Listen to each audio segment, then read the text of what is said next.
Is the universe an app? Exploring the Chandian effect and the illusion of certainty. David Christopher Lane and Andrea Diem.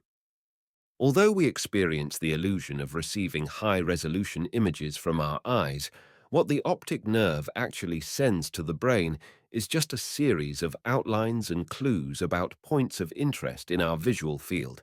We then essentially hallucinate the world from cortical memories that interpret a series of movies with very low data rates that arrive in parallel channels.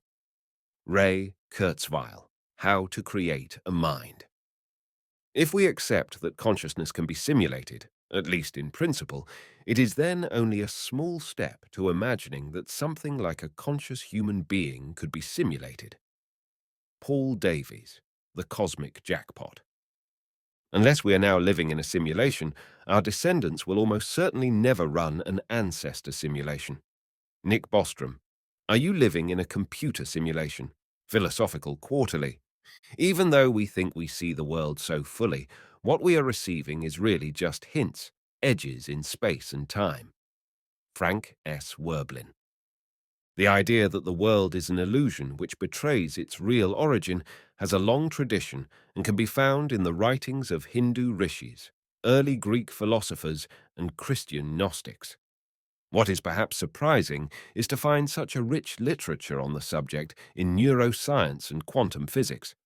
The latest, and perhaps most provocative idea to gain some currency in varying scientific disciplines is the hypothesis that the universe is the result of a computational simulation and, as such, is an incredibly rich and detailed illusion which has ultimately tricked us into believing otherwise. Nick Bostrom's now famous 2003 essay, Are You Living in a Computer Simulation?, has articulated the concept very simply with three propositions, wherein he argues that at least one of which will turn out to be true. 1. The human species is very likely to go extinct before reaching a post-human stage. 2. Any post-human civilization is extremely unlikely to run a significant number of simulations of their evolutionary history or variations thereof. 3. We are almost certainly living in a computer simulation. It follows that the belief that there is a significant chance that we will one day become post-humans who run ancestor simulations is false unless we are currently living in a simulation.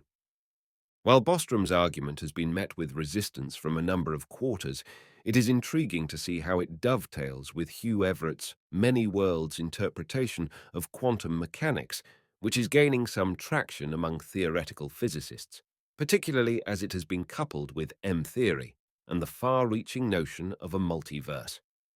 Neuroscience has more or less established that the brain is a simulator par excellence and that what we see, hear, touch, and smell are the results of how our central nervous system processes both external and internal stimuli and then reconstructs a virtual environment in which we react accordingly. Simply put, the reality we experience is part and parcel a simulation and may or may not correlate, at differing times and differing places, with what we believe exists externally from ourselves. We already intimately know that the brain is a virtual simulator because of dreaming where everything is hallucinated by us, even without us knowing how and why we are doing it. The waking state differs from dreaming because it receives external data streams from the 9 orifices of our body, which allows for new material from which our brain can draw new maps about how to respond to any given situation. But in both cases, dreaming or waking, we are living in a simulation created by a neural network that has billions of on-off nodes tied in with trillions of synaptic clefts, all of which creates worlds upon worlds within our own skulls, even as we employ such models to interact with others of similar or dissimilar modeling dispositions.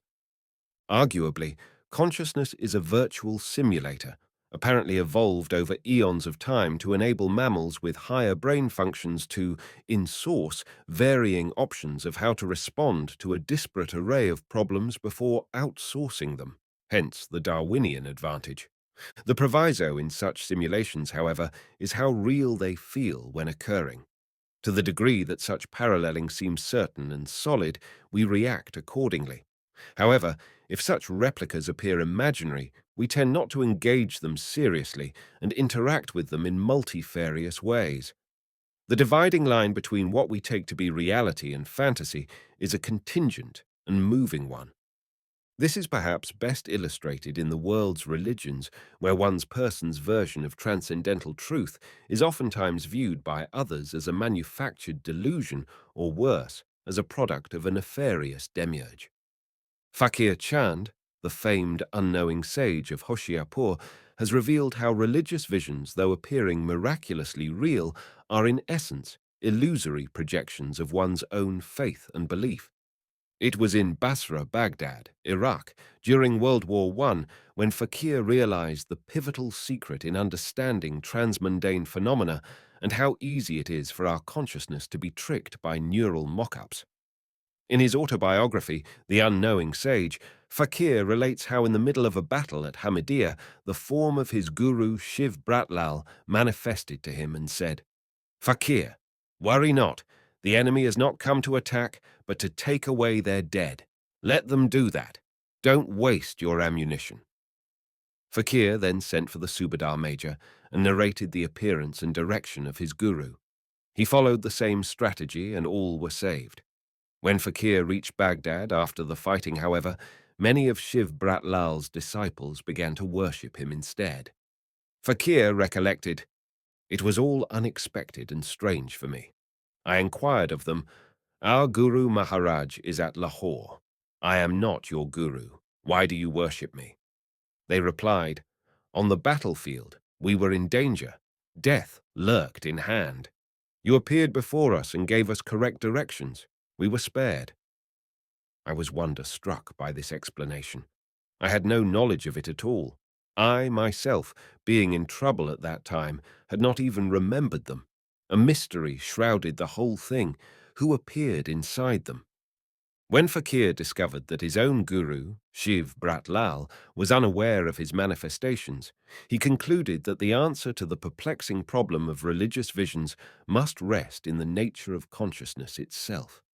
Fakir elaborated, "People say that my form manifests to them and helps them in solving their worldly as well as mental problems, but I do not go anywhere, nor do I know anything about such miraculous instances.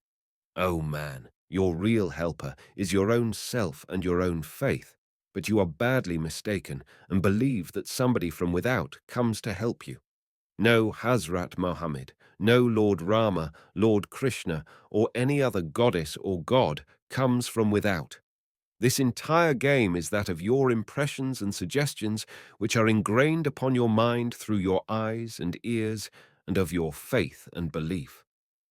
Thus, following Fakir's lucid argument, the modus operandi for religious visions is not due to outside or disconnected forces, although exterior stimuli can act as a catalyst for it, but to the internal process of concentration, a force that for approximately 16 hours a day enables one to see the everyday, common sense, lawful world, and for another several hours at night can allow one to fly to the moon, converse with unknown people, and create incredible panoramas. Consequently, the appearance and duration of such visions are intimately related to attention and focus. Dreaming serves as the classic and perhaps most misunderstood example. The nature of one's attention is related directly to the perception one experiences. If our perspective alters, so does what we perceive. As ancient Upanishadic speculation and current studies in consciousness have shown, we do not see the world as it is. Rather, owing to our neurological structures, we see the universe, incoming stimuli, relatively, appearances flowing in and out depending on our own biologically defined anatomies. This predicament has meaning, content, and purpose within the framework of our own lived-through experiences. However, it is naive to say that our interpretation of life from science, philosophy, or religion absolutely explains the world as it really is. Instead, what we have are metaphorical models of explanation, which work respectively within the brackets of our own curtailed existence. The unseen thread, the larger gestalt, however, will go by undetected. With sharply contoured, mathematical, if you choose, operating mechanisms, we find ourselves living in a universe understood not by pure perception, but by alternating analogues. What these metaphors are, or more precisely, which limited stream of reality we behold, depends on what I call the Chandian effect, the experience of certainty, named after the late Faqir Chand, who was the first person in the Sanmat tradition to bring this issue to light. It is from this bedrock quality that we distinguish, acknowledge, and discriminate so-called reality from appearance or illusion. What we call the actual world is dependent solely upon the vibration and consistency in the persuasiveness of certainty. Although we can see, hear, smell, and touch our reality, what determines our conviction that this world is real is not so much based upon objective datum as it is on our subjective feeling, even if chemically moderated, of certainty. The experience of certainty is a propelling force behind how we make up our days, fashion our plans, articulate our hopes. If there occurs a break in the Chandian effect, sleep too little or drink too much, for examples, our normal waking state collapses into a passing phantasm. Like our nocturnal dreams, it gets stored away and temporarily forgotten. The experience of certainty is so overwhelming that when it radiates forth, the question of illusion seldom arises. Just as the chair is quite solid when we strike it with our hand, so too does the world appear concrete and vivid when the Chandian effect pervades. But dreams can on occasion seem as certain as anything in the waking state, and sometimes in lucid dreams or near-death events, even more luminous than anything we have experienced before. If both dreaming and the waking state are the result of our brain simulating internal and external stimuli, then what makes us certain of either reality is, ironically, also a simulation, and the distinction between the two is not as clear as we might suspect. Our state of reality is determined by the movement of consciousness into various expressions of the Chandian effect. Each level of awareness is controlled and empowered by the degree of certainty we experience, which is determined by the intensity and duration of its minimum threshold, which is precisely the point at which one state, for instance, the waking state, blurs or fuses with another state, for example, dreaming. The single most obvious example is whenever we try to stay awake for more than 2 or 3 days at a time, and being deprived of sleep, our dream world intrudes upon our otherwise sane reality. We are predisposed to call the waking state real because it is longer, and hence, by extension, more vivid than the dreaming stage. Yet, we generally say this only when we are awake, but never while we are dreaming. The reason behind this is simple. At each level where attention is established, or neurologically speaking, whenever key neural triggers are operative, a certainty boundary is in effect, which, owing to the given center of awareness, varies in strength, time, and permanence. Hence, even the waking state, although seemingly vivid, only lasts about 18 hours normally until the Chandian effect, or neural parameters, structured upon this level, runs down below the minimum threshold, and our consciousness shifts to another region. So it is with the dream stage. At the moment of sleep, itself nothing but the transition of attention, we find ourselves occupied in a world that just hours before we thought was nothing but an incredible illusion, because it was dimmed by the intensity of the certainty force inherent in the waking state, but with which we now deal quite seriously, running away in terror from death or luring attractive mates for orgasmic satisfaction. From this native pattern of awareness, we can see that our lives are simply natural progressions of consciousness from various boundaries within the Chandian effect. All of this leads us to what appears to be an inescapable conclusion. We apparently cannot adjudicate the ultimate reality of any stage in consciousness on the basis of how certain or real it may appear, since any simulation can magically seduce us into believing its superior ontology. We are, it seems, in an intractable position within any stage of awareness to gauge its ontological reality, if such a reality is indeed the product of a series of simulating intersections. At best, we can simply argue about the relative hierarchical features of differing simulations, with the added caveat that such a rumination is also circumscribed within a parallelism of its own. This is perhaps why the idea of our universe itself being a computational simulation is not as far-fetched as we might imagine, given the replicating features of mammals who possess a neocortex. Given enough computational power and given the ability to embed matter with unimaginable complexity, it isn't implausible to envision a world which, for all intents and purposes, looks just as real, if not even more vivid, than the one we currently occupy. Indeed, as Vernon B. Mountcastle points out in The View from Within, each of us lives within the universe, the prison of his own brain. Projecting from it are millions of fragile sensory nerve fibers in groups uniquely adapted to sample the energetic states of the world around us: heat, light, force, and chemical composition. That is all we ever know of it directly. All else is logical inference. We have now advanced far enough in our film technology to be able via CGI to recreate on screen the most intricate features of various animals and landscapes to such a degree that audiences worldwide can be so convinced that a fake tiger is so real that even when the illusion is explained, they can still vehemently argue otherwise, as what has recently happened with the movie version of The Life of Pi.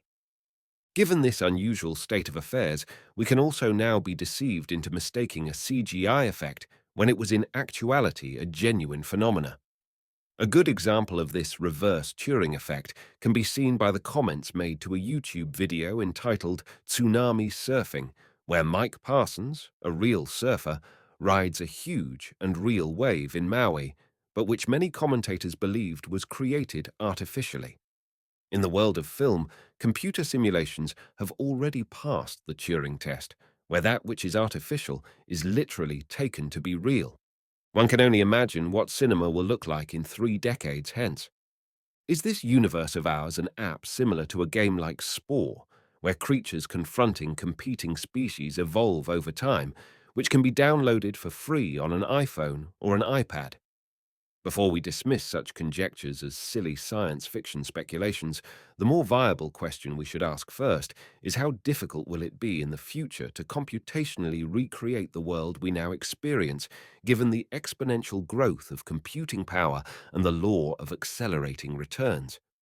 In addition, how difficult will it be to trick us into believing in the certainty of any given state created by artificial intelligence?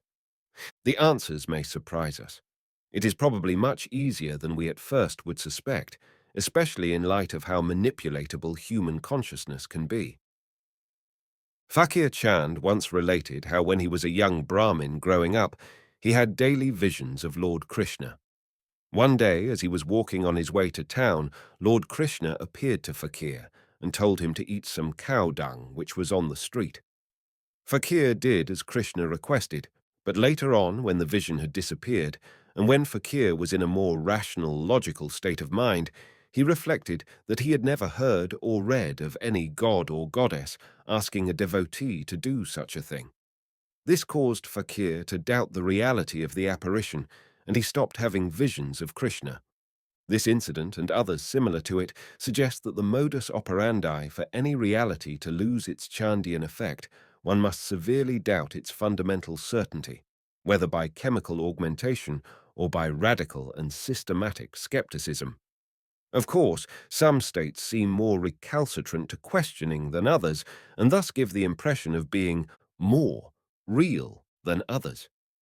But given that every state we experience is a simulation, the hierarchical nature of more real versus less real seems bounded by the necessity of survival within any given region of awareness. Indian philosophy, particularly some schools of Advaita Vedanta, have long argued that the universe really is a play or a game which is commonly called Laila or Leela, literally pastime or sport, not dissimilar to applications one can download on Apple or Android devices. Darwinian natural selection would appear to be one of the key operating systems of this universal sport. Stephen Wolfram, the architect of Mathematica and founder of Wolfram Alpha, the computational knowledge engine, believes that a new kind of science has been born with our understanding of how incredibly complex systems can be algorithmically reconstructed by computational reducibility. If this is true, then perhaps Nick Bostrom's propositional question isn't merely a fanciful and sophisticated reworking of the Matrix's underlying premise. Perhaps Faqir Chand's skepticism of religious visions and their eventual dissolution because of it is an indicative pathway by which to question the certainty of any state of awareness that may arise. Science has made tremendous progress by doubting erstwhile common-sense explanations, even to the point of questioning the very reality of all that we take to be solid and permanent. Underlying science and almost all human endeavors is the supposition that the world we experience, even if by neural trickery, is the supreme reality by which all other realities are, and should be, measured. But if Bostrom's third supposition is true, that we are already living in a computational simulation, then it might be illuminating to question the very foundational basis of our waking state certainty. Clearly, accepting the Hindu idea of reality as an illusory sport played out by the gods allowed rishis in the past to develop deep philosophical insights into the nature of the mind long before the advent of neuroscience. Similarly, imagining that the universe is an app or a matrix like mock-up designed to deceive its participants from knowing its real causation can serve as a powerful and enlightening awakening, even if such conjectures turn out not to be wholly true or accurate. Why? Because any idea that can jar us from complacency and force us to think anew about reality is helpful to a consciousness that evolved to virtually simulate reality and play out competing scenarios. As Frank S. Werblin so wisely points out, even though we think we see the world so fully, what we are receiving is really just hints, edges in space and time. In a universe with an almost infinite set of data streams, we as Homo sapiens should be exceedingly cautious in believing, as we invariably do, that 10 or 12 channels in this spectrum are sufficient to inform us about the sum total of reality. We are sparse coders indeed, who have been neurologically duped by evolution and natural selection into believing that our consciousness is a transparency, when on closer inspection, it is more akin to an elaborate labyrinth with no decipherable way of knowing where it begins and where it ends. Or, as Jorge Borges once put it, you have wakened not out of sleep, but into a prior dream, and that dream lies within another, and so on, to infinity, which is the number of grains of sand. The path that you are to take is endless,